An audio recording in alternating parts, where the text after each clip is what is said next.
माझे पूर्ण नाव आहे खुशबू किरण सरे. मी इयत्ता 10व्या अ ची विद्यार्थिनी आहे. माझ्या शाळेचं नाव आहे नवभारत विद्यालय वहाडणे.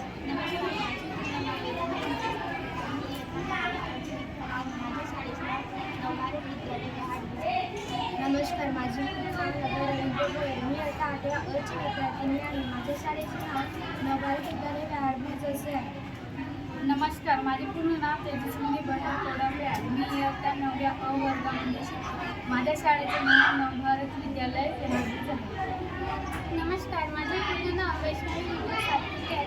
मी नवभारत विद्यालय वहाडणे इयत्ता 9व्या अ वर्गाची विद्यार्थिनी आहे.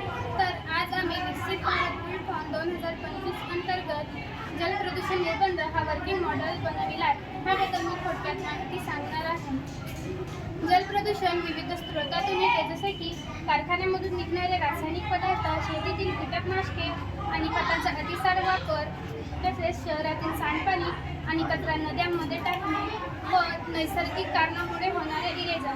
जलप्रदूषणाचे परिणाम. जलप्रदूषणाचे अनेक हानिकारक परिणाम आहेत. त्यामुळे पाणी पिण्यास असुरक्षित ठरते आणि कॉलरा, अतिसार यांसारख्या आजारांचा प्रभाव वाढते. दूषित पाणी माशा आणि इतर जलचर प्राण्यांना मारक ठरते.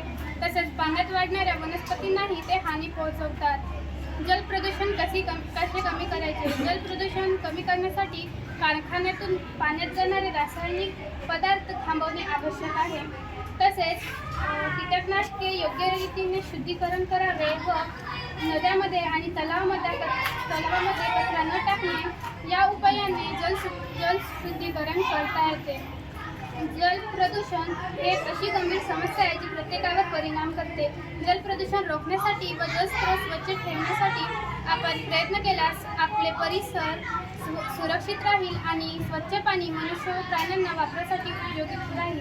म्हणून आम्ही विद्यार्थिनींनी देशातील जलप्रदूषणाची समस्या कशी दूर करता येईल, देशाचा कसा विकास करता येईल या अंतर्गत जलप्रदूषण निर्बंध हा वर्किंग मॉडेल तयार केला आहे.